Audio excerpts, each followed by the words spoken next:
सभी को प्यार भरा नमस्कार। कैसे मेरे प्यारे विद्यार्थी, अच्छे होंगे, मस्त होंगे। डियर, चलिए आज हम पीयूष की पुस्तक का दूसरा पाठ, कौन सा, सत्य के साथ मेरे प्रयोग के आगे का अध्ययन करेंगे, है ना। देखिए, राजकोट से मैं शांति निकेतन, कल हमने पढ़ा कि टोल्स्टॉय जो दक्षिण अफ्रीका में पढ़ता है, उस आश्रम में विद्यार्थी को महात्मा गांधी दंडित किया था और आगे ये निर्णय लिया था कि आगे से मैं ऐसा कभी कदम नहीं उठाऊंगा, और शिक्षकों को भी प्रेरित किया कि अपने विद्यार्थियों को कभी दंडित नहीं करना चाहिए, प्रेम के बल पर प्रेम से उनको शिक्षा देनी चाहिए, है ना। वो टोल्स्टॉय का एक आश्रम जो दक्षिण अफ्रीका में पड़ता है, वहाँ एक अध्यापक, वहाँ एक लड़का था 17 वर्षीय जो अत्यधिक उद्यम करता था, शरारती करता था या शरारत करता था। वह किसी से दबता नहीं था। महात्मा गांधी ने देखा तो महात्मा गांधी भी गुस्से हो गए, आपे से बाहर हो गए और पास में पड़ा डंडा लेकर के उस बच्चे के बाँ पर दे मारी। लेकिन बाद में महात्मा गांधी को पछतावा हुआ, क्योंकि महात्मा गांधी ने कभी जिंदगी में बच्चे पर डंडा नहीं बरसाया और कभी भी लड़कों को या बच्चों को सजा नहीं दी थी। पहली बार महात्मा गांधी ने टोल्स्टॉय आश्रम के विद्यार्थी पर डंडा बरसाया था, जो महात्मा गांधी के अनुसार उचित नहीं था। और उन्होंने कहा कि वह बच्चा तो भूल गया होगा, लेकिन मैं इस बात को कभी नहीं भूलूंगा कि विद्यार्थी को शिक्षित करने के लिए उसको दंडित करना चाहिए। देखिए, आज हम पढ़ेंगे शांति निकेतन के बारे में। शांति निकेतन पढ़ता कहाँ है भाई? पश्चिम बंगाल में भी है, लेकिन ये शांति निकेतन बात करेंगे गुजरात। कहाँ है शांति निकेतन? गुजरात। राजकोट से मैं शांति निकेतन गया। महात्मा गांधी कहाँ से कहाँ गए? राजकोट से शांति निकेतन कहाँ पड़ता है? गुजरात। वहाँ शांति निकेतन के अध्यापकों और विद्यार्थियों ने मुझ पर अपना प्रेम बरसाया। पायो रे मैंने प्रेम रतन धन है फायो। अलंकार कौन सा अलंकार है? रूपक अलंकार है। पायो रे मैंने प्रेम रतन धन है पायो, रूपक अलंकार है। और रूपक अलंकार जहाँ उपमेय और उपमान को एक ही मान लिया जाता है, ठीक है। स्वागत की विधि में सादगी, कला और प्रेम का सुंदर मिश्रण था। वहाँ में काका साहब कालेलकर से, यहाँ से अंडरलाइन आप करी रहे। शांति निकेतन के बारे में बताइए। तो ये लो, शांति निकेतन नाम आती है, यहाँ से शुरू हो जाए। राजकोट से महात्मा गांधी कहाँ चले? शांति निकेतन। और वहाँ शांति निकेतन के अध्यापकों और विद्यार्थियों ने महात्मा गांधी का स्वागत किया। और वहाँ प्रश्न ये भी बन सकता है, शांति निकेतन पहुंचकर महात्मा गांधी सबसे पहले किससे मिले? बात कर चुका हूँ, कालेलकर से पहले मिले, काका साहब कालेलकर। लेकिन महात्मा गांधी के अनुसार कालेलकर से मैं मिला, लेकिन उस काका साहब कालेलकर का नाम काका क्यों पड़ा, ये पहले नहीं जान पाए थे। बाद में गंगनाथ विद्यालय में एक व्यवस्था थी कि वहाँ पर पारिवारिक माहौल होना चाहिए, उसमें कालेलकर भी पढ़ाते थे, उनका नाम पड़ा था काका, ठीक है ना। तो प्रश्न ये भी बन सकता है कि शांति निकेतन में महात्मा गांधी का सबसे पहले मिलन किससे होता है? काका साहब कालेलकर से होता है, ठीक है। ओके, कालेलकर काका साहब क्यों कहलाते थे यह मैं उस समय नहीं जानता था, लेकिन बाद में मालूम हुआ कि केशवराज देशपांडे, कल मैंने किसी और का नाम लिया होगा शायद, केशवराज देशपांडे, ये ध्यान रखना आप। ये कौन सा विद्यालय चला रहे हैं भाई? गंगनाथ विद्यालय चला रहे हैं। केशवराज देशपांडे जो विलायत में मेरे समकालीन थे, और समकालीन नहीं, समय के, जिनके साथ विलायत में मेरा अच्छा परिचय हो गया था। भाई विदेश में महात्मा गांधी भी रह रहे थे और केशवराज देशपांडे भी रह रहे थे, दोनों एक समय के थे, इसलिए पहले से जानते थे। और वो गुजरात में एक विद्यालय चलाते थे, गंगनाथ विद्यालय। तो गंगनाथ विद्यालय कहाँ है? गुजरात में। गंगनाथ विद्यालय को कौन चला रहे थे, अर्थात गंगनाथ विद्यालय किसका था? केशवराज देशपांडे। और केशवराज देशपांडे गांधी जी के समकालीन थे, ठीक है ना। अब प्रश्न हो सकता है गंगनाथ विद्यालय की क्या विशेषता थी? अब वो आगे पढ़ लेंगे। उनकी अनेक भावनाओं में से यह एक भी थी, अंडरलाइन करते जाना है, कि विद्यालय में पारिवारिक भावना होनी चाहिए। गंगनाथ विद्यालय कौन चला रहे थे? केशवराज देशपांडे। गंगनाथ विद्यालय कहाँ है? गुजरात में। गंगनाथ विद्यालय किसके समकालीन थे? महात्मा गांधी के। और गंगनाथ विद्यालय में केशवराज देशपांडे का क्या मानना था? गंगनाथ विद्यालय के निदेशक केशवराज देशपांडे का मानना था कि विद्यालय में पारिवारिक भावना होनी चाहिए, अर्थात उस विद्यालय में पढ़ाने वाले सभी शिक्षकों के अलग अलग नाम होने चाहिए। जिस प्रकार हमारे घर पर कई अलग अलग नाम होते हैं, टिकुड़ा, पिंटूडार, बिट्टूर, चिंटूर, लिटूर, टिटूर, उस प्रकार से नाम होना चाहिए। वही तो पारिवारिक भावना है। और इस गंगनाथ विद्यालय में एक शिक्षक थे कालेलकर, जिसको क्या कहा जाने लगा पारिवारिक भावना के तौर पर? काका। तब महात्मा गांधी के समझ में आया कि इसका नाम काका क्यों पड़ा। ठीक है, तो प्रश्न ये भी बन सकता है कि काका साहब कालेलकर का नाम काका साहब कब पड़ा और क्यों पड़ा, कैसे पड़ा? ओके। इस विचार से वहां सब अध्यापकों के नाम रखे गए। कहाँ? गंगनाथ विद्यालय। उनमें कालेलकर को काका नाम मिला। ध्यान ये भी रखना है कि गंगनाथ विद्यालय में कौन कौन से अध्यापक थे और किन का क्या क्या नाम पड़ा, ये भी साथ में याद रखना है। कितने अध्यापक थे? स्वयं केशवराज देशपांडे थे, उसका नाम भी साहब पड़ता है। स्वयं जो केशवराज देशपांडे है ना, वो भी इस परिवार से जुड़े हुए हैं, तो इसका नाम भी निकलना चाहिए। तो इसका नाम क्या पड़ता है? साहब। कालेलकर का नाम क्या पड़ता है? काका। और कौन कौन से अध्यापक होते हैं, उनका क्या नाम पड़ता है, उनको भी आपको याद रखना है। ठीक है ना, एक एक लाइन को समझते जाएंगे। ठीक है ना, मजा आएगा। फड़के, एक फड़के टीचर थे। मैं यहाँ पर अलग अलग पेन से डिजाइन कर देता हूँ ताकि आपको पता चले। अलग अलग नाम। फड़के, फड़के तो क्या कहलाए? मामा। ठीक है ना, फड़के तो क्या कहलाए? मामा। हरिहर शर्मा एक अध्यापक था, हरिहर शर्मा, जो क्या कहलाए? अन्ना। इनका नाम क्या पड़ा? अन्ना। ये सब किस विद्यालय में काम कर रहे हैं? गंगनाथ विद्यालय में काम कर रहे हैं। और गंगनाथ विद्यालय किसका है? केशवराय देशपांडे का। उसमें एक अध्यापक है फड़के, जो क्या कहलाए? मामा। हरिहर शर्मा एक अध्यापक था, जो क्या कहलाए? अन्ना। और ये नाम किस प्रकार रखे गए भाई? यथा योग्य, योग्यता के अनुसार, कि जो किस प्रकार से पढ़ाते हैं उसके अंदर योग्यता क्या है, उसके अनुसार नाम रखे जाते थे। कोई बुढ़ा है तो काका। ठीक है, हाँ। काका के साथी के रूप में आनंदानंद का नाम क्या रखा गया? स्वामी। और मामा के मित्र के नाते पटवर्धन क्या कहलाए? आपा। आगे चलकर इस कुटुंब में सम्मिलित हुए। कुटुंब का मतलब क्या होता है? परिवार। नाम याद रखना है सबका। इस कुटुंब के उपयुक्त 500 सदस्य। 5 कौन हो गए भाई? फड़के, हरिहर 2 और आनंदानंद स्वामी 3, पटवर्धन 4 और एक काका। कालेलकर को का नाम पड़ा? काका। 5। ठीक है ना। इस कुटुंब के उपयुक्त 500 सदस्य एक के बाद एक मेरे साथी बने, महात्मा गांधी के साथी बने। देश पांडे, स्वयं जो देश पांडे है वो किस नाम से पुकारे जाने लगे? साहब के नाम से। बराबर, मतलब बहुत ही मोस्ट पर्सन है, याद करेंगे। ये बात कौन कह रहा है? विनोद में। इसका मतलब वेरी मोस्ट, वी का वेरी, एम का मोस्ट।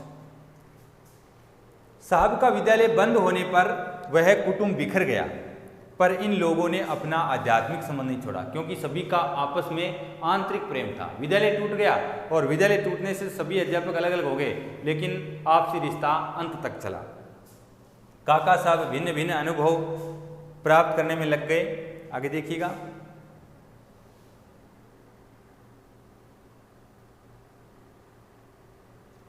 इसी सिलसिले में वे इस समय शांति निकेतन में रहते थे। इसी मंडल के एक और सदस्य चिंतामणि शास्त्री भी वहां रहते थे। ये दोनों संस्कृत सिखाने में हिस्सा लेते थे। कोई प्रश्न नहीं है। शांति निकेतन में मेरे मंडल को अलग से ठहराया गया था। वहाँ मगनलाल गांधी उस मंडल को संभाल रहे थे। शांति निकेतन में महात्मा गांधी के मंडल को कौन संभाल रहे थे भाई? शांति निकेतन में मेरे मंडल को, मंडल बीड़ी वाला मंडल नहीं है, ये सभा है, अलग से ठहराया गया। वहाँ मगनलाल गांधी उस मंडल को देख रहे थे और फिनिक्स आश्रम के सब नियमों का पालन सूक्ष्मता से करते कराते थे। और फिनिक्स का आश्रम हमारे दक्षिण अफ्रीका में भी है और कहाँ भी है? गुजरात में। गुजरात में गु छोटा आता है, कई बार गु बड़ा भी आता है, लेकिन वो सिस्टम तय करता है। ठीक है ना, कि सब नियमों का पालन सूक्ष्मता से, गहनता से करते कराते थे। मैंने देखा कि उन्होंने अपने प्रेम, ज्ञान और उद्योग के कारण शांति निकेतन में अपनी सुगंध फैला दी थी। किसने? मगनलाल गांधी ने। एंड्रेज तो यहाँ थे ही, पियर्सन थे, जगन्नाथ बाबू, नेपाल बाबू, संतोष बाबू, क्षिति मोहन बाबू, नगेन बाबू, सर बाबू, ये सब कहाँ रह रहे थे? शांति निकेतन में रह रहे थे। इनसे आपको कोई लेना देना नहीं है। ऐसा प्रश्न बनेगा शांति निकेतन में कौन कौन रह रहे थे, है ना। प्रश्न यही बनेगा कि शांति निकेतन में जो विद्यालय चला रहे थे या शांति निकेतन में गंगनाथ विद्यालय कौन चला रहे थे और उस विद्यालय की क्या विशेषता थी। तो ये सारे अध्यापकों के नाम बताने हैं और केशवराज देशपांडे थे, किस किस को क्या नाम पड़ा। एक प्रश्न बनेगा शांति निकेतन कहाँ है और महात्मा गांधी शांति निकेतन में सबसे पहले किससे मिले। ओके, नेक्स्ट देखिए।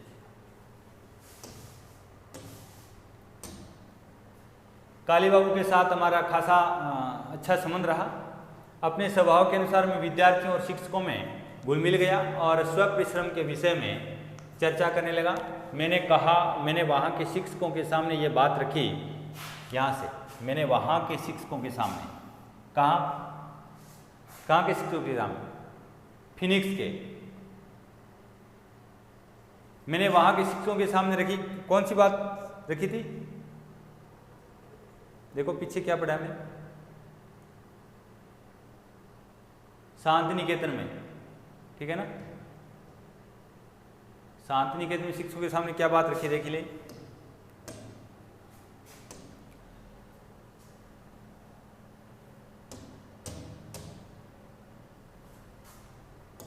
ये देखिए,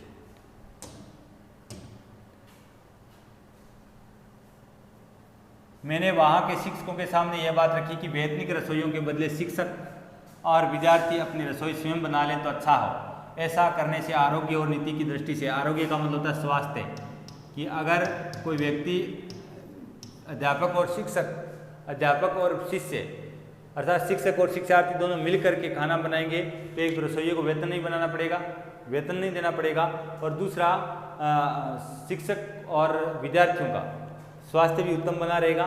रसोई घर पर शिक्षक समाज का प्रभुत्व अधिकार हो जाएगा और विद्यार्थी स्वावलंबन तथा स्वयं पाक, स्वावलंबन का मतलब होता है अपने आप पर निर्भर हो सकेगा। स्वयं पाक का मतलब होता है भोजन बनाने में कुशल, स्वयं पाक का मतलब होता है भोजन बनाने में कुशल भी हो जाएगा। आगे शादी होगी बच्चों की तो उनको कोई दिक्कत नहीं आएगी, ठीक है ना। का पदार्थ पाठ सीख सकेंगे।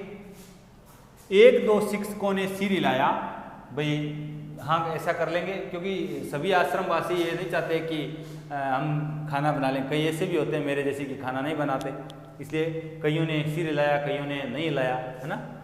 कुछ लोगों को ये प्रयोग बहुत अच्छा लगा और प्रयोग अच्छा उन्हीं को लगेगा जो महात्मा गांधी की बात को मानेगा। महात्मा गांधी का मानना था कि अगर आश्रम के शिक्षक और छात्र मिलकर के रसोई बनाएंगे तो एक तो रसोइये को वेतन नहीं देना पड़ेगा और शिक्षक और शिक्षार्थी मिलकर के खाना बनाएंगे तो स्वावलंबी का पाठ पढ़ सकेंगे, है ना, और स्वयं पाक का पदार्थ पाठ सीख सकेंगे और आरोग्य और नीति की दृष्टि से रसोई घर भी उत्तम हो जाएगा, है ना, स्वास्थ्य भी बना रहेगा। नई चीज फिर वह कैसी भी हो बालकों को तो अच्छी लगती है, इस न्याय से यह चीज भी उन्हें अच्छी लगी और प्रयोग शुरू हो गया। कौन सा? शिक्षक और शिक्षार्थी मिलकर के खाना बनाने लगे। जब कवि श्री के सामने यह चीज रखी गई तो उन्होंने अपनी यह सम्मति दी कि सम्मति का मतलब होता है राय। यदि शिक्षक अनुकूल हो, काम को करने के योग्य हो या उनकी सहमति हो तो स्वयं उन्हें यह प्रयोग अवश्य पसंद होगा। उन्होंने विद्यार्थियों से कहा इसमें स्वराज्य की चाबी मौजूद है। स्वराज्य की चाबी मौजूद किसमें है? जब व्यक्ति अपने हाथ से काम करना सीख जाएगा तो स्वराज्य की प्राप्ति हो जाएगी, ठीक है ना। प्रियर्सन ने प्रयोग को सफल बनाने में, प्रियर्सन आश्रम में प्रियर्सन था वो सबसे क्या था? मेहनती था। सबसे ज़्यादा मेहनत करने वाला आश्रम का निवासी कौन था? पियर्सन। वो बढ़ चढ़ करके काम करता था, बड़े बड़े बर्तनों को यही मांजता था। और जब आश्रम के निवासी अर्थात शिक्षक और शिक्षार्थी खाना बनाने में काम करने में थक जाते थे तो बहुत सारे विद्यार्थी सितार बजाते थे और अपनी थकान को दूर कर देते। सितार एक वाद्य यंत्र है। प्रयोग को सफल बनाने में अपने आप को खपा दिया, झोंक दिया और अपने आप को, कोई व्यक्ति अपने आप को किसी काम के प्रति समर्पित कर देता है ना, वो सफल भी होता है।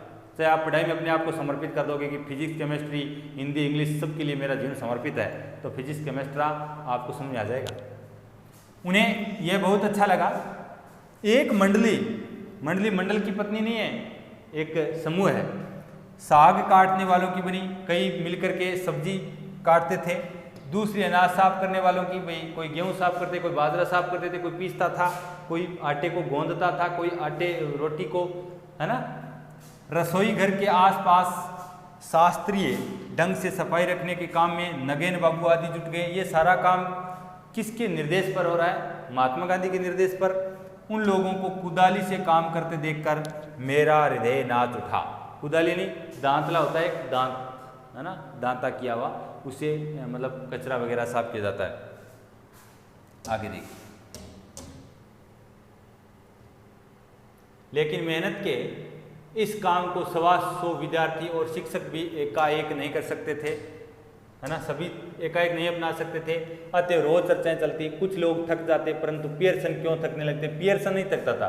आश्रम के सभी शिक्षक और शिक्षार्थी काम करते समय थक जाते थे, और जब थक जाते थे तो सितार बजा करके अपनी थकान को मिटा भी देते थे। लेकिन पियर्सन एक ऐसा शिष्य था, एक ऐसा व्यक्ति था जो काम करने में थकता नहीं था, क्योंकि उसे काम करने में बहुत आनंद आता था। बहुत सारे विद्यार्थी जो 2 घंटे में पढ़ते नींद आने लग जाती है, इतनी गहरी नींद आती है कि किताब ऊपर ही रह जाती है, और कई 10-10 घंटे पढ़ते हैं फिर भी थकान नहीं होती, क्योंकि उसे पढ़ने में मज़ा आता है। तो लगन बहुत बड़ी चीज़ होती है। अतः रोज चर्चाएं चलती, कुछ लोग थक जाते, परंतु पियर्सन क्यों थकने लगते? वे हंसते चेहरे से रसोई घर के किसी न किसी काम में जुटे रहते, क्योंकि आनंद आता था उसे आपकी तरह। बड़े बड़े बर्तन मांजना, ये जो पियर्सन है ना, ये थकते नहीं थे। वे हंसते चेहरे से रसोई घर के किसी किसी काम में जुटे रहते थे। बड़े बड़े बर्तन मांजना उन्हीं का ही काम था। बर्तन मांजने वाली टुकड़ी की थकान उतारने के लिए कुछ विद्यार्थी वहाँ सितार बजाते थे। सितार एक वाद्य यंत्र है। सितार क्या है? एक वाद्य यंत्र है। विद्यार्थियों ने प्रत्येक काम को पर्याप्त उत्साह से अपना लिया और समूचा शांति निकेतन मधुमक्खियों की छत्ती की भांति गूंजने लगा। ये सारा काम कहाँ हो रहा है भाई? शांति निकेतन में हो रहा है, ध्यान रखना। और ऐसा का ऐसा फिनिक्स आश्रम में भी होगा, ठीक है ना, ध्यान रखना। शांति निकेतन में, शांति निकेतन के आश्रम के विद्यार्थियों और शिक्षकों को महात्मा गांधी ने क्या मार्गदर्शन दिया?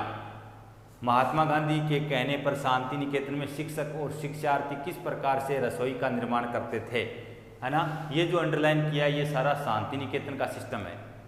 शांति निकेतन में शांति शांति व्याप्त हो गई। महात्मा गांधी ने शांति निकेतन के आश्रम वासियों को क्या सलाह दी? भाई वैतनिक रसोई के बदले, भाई एक रसोई को, पहले वहाँ रसोई को रखा जाता था जो 10,000-12,000 रुपये महीने का लेता था। महात्मा गांधी ने कहा कि भाई ये फालतू का पैसे ले रहा है, आप सब मिलकर के कहाँ फालतू निठले तो बैठे रहे हो, और निठले बैठ रहे थे यहाँ पर क्या है, अपने शरीर की भी बर्बादी हो रही है। शरीर को काम मिलो, वरना काम करना बंद कर देगा। सब मिलजुल करके काम करेंगे तो काम जल्दी हो जाएगा, और एक उस रसोई को वेतन नहीं देना पड़ेगा, और आपका स्वास्थ्य अच्छा बना रहेगा। इसलिए महात्मा गांधी की बातों ने शिक्षक और शिक्षार्थियों को मोह लिया, और शिक्षक शिक्षार्थी भी महात्मा गांधी की बातों को मान करके काम में जुट गए। ठीक है, आगे। इस प्रकार के फेरफार जब एक बार शुरू हो जाते हैं तो फिर वे रुकने का नाम नहीं लेते, बढ़ता जाता है। फिनिक्स का रसोई घर स्वावलंबी बन गया था। ये लो, फिनिक्स का रसोई घर भी स्वावलंबी बन गया था। क्यों? शांति निकेतन की तरह काम कहाँ भी होता था। फिनिक्स का आश्रम रसोई स्वावलंबी बन गया था क्योंकि वहाँ पर सब मिलजुल करके काम करते थे। शिक्षक और शिक्षार्थी मिलजुल करके काम करते थे, समूह में काम करते थे। और यूनियन इज स्ट्रेंथ, संगठन में क्या होती है? शक्ति होती है। तो फिनिक्स कहाँ पड़ता है भाई? फिनिक्स दक्षिण अफ्रीका में। फिनिक्स कहाँ है? दक्षिण अफ्रीका में है। टॉलस्टॉय आश्रम, फिनिक्स आश्रम महात्मा गांधी के द्वारा बनाए गए हैं। यही नहीं, अब प्रश्न बन सकता है वेरी वेरी इंपॉर्टेंट कि फिनिक्स का आश्रम स्वावलंबी बन गया था कैसे? फिनिक्स का रसोई घर स्वावलंबी बन गया था। यही नहीं, बल्कि उसमें रसोई भी बहुत सादी बनती थी, क्योंकि जब शिक्षक और शिक्षार्थी बनाएंगे तो बिना मसाले के अच्छी सब्जी बनाएंगे। ठीक है, मसालों का त्याग किया गया था।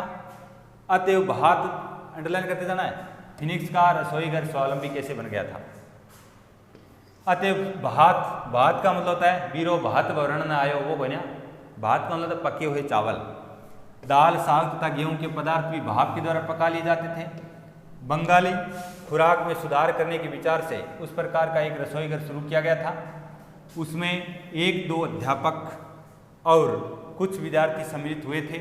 ऐसे ही प्रयोगों में से सर्वसाधारण रसोई घर को स्वावलंबी बनाने का प्रयोग शुरू किया जा सकता था, पर आखिर कुछ कारणों से यह प्रयोग बंद हो गया। मेरा विश्वास है कि इस जगत विख्यात संस्था ने थोड़े समय के लिए भी इस प्रयोग को अपनाकर कुछ खोया नहीं और उससे प्राप्त अनेक अनुभव उसके लिए उपयोगी सिद्ध हुए। नेक्स्ट,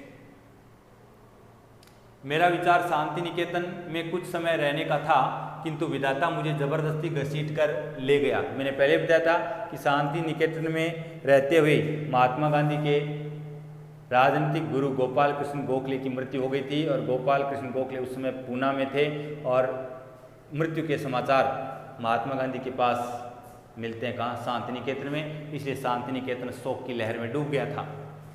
मैं मुश्किल से वहाँ एक हफ्ता रहा होऊंगा कि इतने में पूना से गोखले के स्थान का तार मिला। कहाँ से मिला भाई? पूना। महात्मा गांधी के राजनीतिक गुरु थे गोपाल कृष्ण गोखले, मैंने पहले बताया था। पूना से गोखले के अवसार का तार। गोखले कौन है भाई? गुरु है। और वो गुरु कौन से हैं? राजनीतिक गुरु। तो प्रश्न पूछ ले, महात्मा गांधी के राजनीतिक गुरु का नाम क्या है? गोपाल कृष्ण गोखले। कौन से? गोपाल कृष्ण गोखले। शांति निकेतन शोक में डूब गया। प्रश्न ये भी बन सकता है, शांति निकेतन शोक में, बोले तो शोक का मतलब क्या है?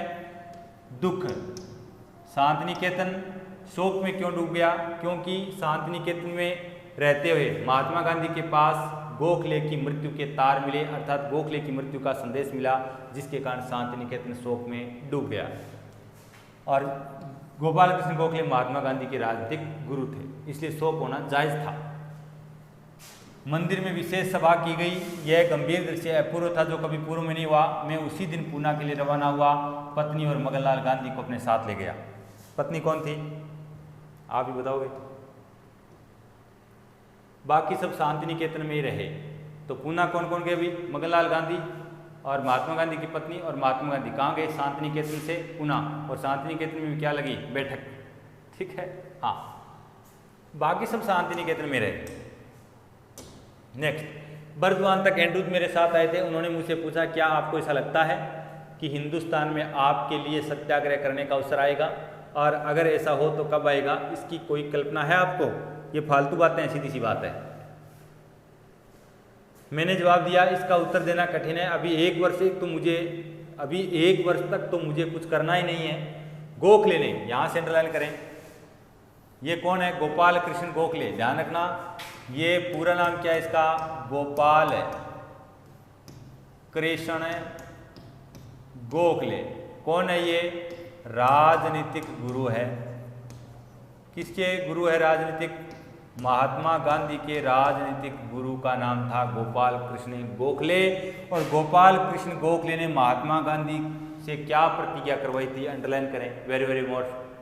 महात्मा गांधी को गोपाल कृष्ण गोखले ने यह प्रतिज्ञा करवाई थी कि मुझे 1 वर्ष तक देश में भ्रमण करना है, घूमना है 1 वर्ष तक। किसी सार्वजनिक प्रश्न पर अपना विचार न तो बनाना है न प्रकट करना है। मैं इस प्रतिज्ञा का अक्षरशः का मतलब होता है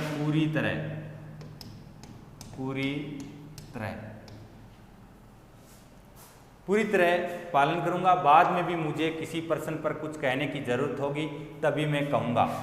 ये कौन कह रहा है? गोपाल कृष्ण गोखले आज्ञा दे रहा है।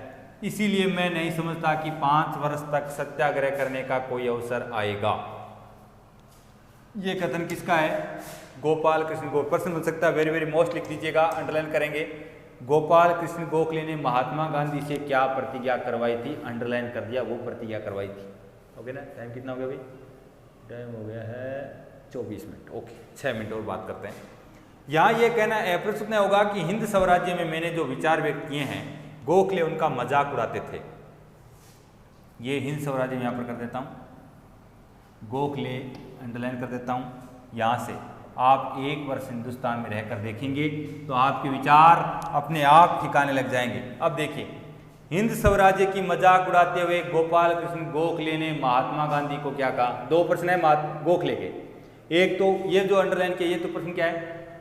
गोपाल कृष्ण गोखले ने महात्मा गांधी से क्या प्रतिज्ञा करवाई? अंडरलाइन है, पूरा का पूरा ऐसा कैसा लिख देना। दूसरा प्रश्न, हिंद स्वराज्य के संदर्भ में गोपाल कृष्ण गोखले ने महात्मा गांधी को क्या कहा? या हिंद स्वराज्य के संदर्भ में गोपाल कृष्ण गोखले ने महात्मा गांधी की क्या मजाक उड़ाई? क्या कहा कि मजाक उड़ाते थे किसकी? हिंद स्वराज्य की। कौन उड़ाते थे? गोपाल कृष्ण गोखले। किसके सामने? महात्मा गांधी के सामने। क्या कि आप एक वर्ष हिंदुस्तान में रुक कर रह कर देखेंगे तो आपके विचार अपने आप ठिकाने आ जाएंगे।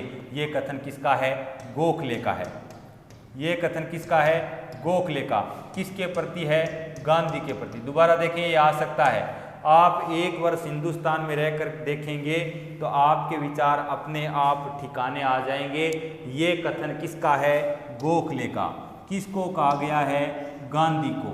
ये किसकी मजाक उड़ाई जा रही है? गांधी के हिंद स्वराज्य की। किसके द्वारा? गोखले के द्वारा। नेक्स्ट, अब खादी का जन्म।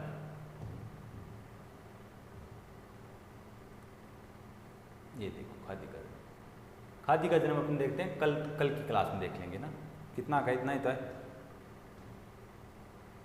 खादी के जन्म में हम कल की वीडियो में देख लेते हैं। आज के लिए बस इतना ही है ना। कल के प्रश्न उत्तर और खादी के जन्म को देख लेंगे अपन, है ना। कल अपन पाठ समाप्त कर देंगे। आज के लिए इतना है। Thank you class, time is over. आप थोड़ा सा इस खादी के जन्म को पढ़ कर कहेंगे। कल खादी का हम जन्म करेंगे। पहले कहेंगे भी 1908 तक इन्होंने देखा ही नहीं था, 15 में थोड़ा सा सुना, 17 में मिल गया और गंगाबाई ने काम पूरा कर दिया। सीधी सी बात है। आज के लिए बस इतना ही। Thank you. ओके, धन्यवाद।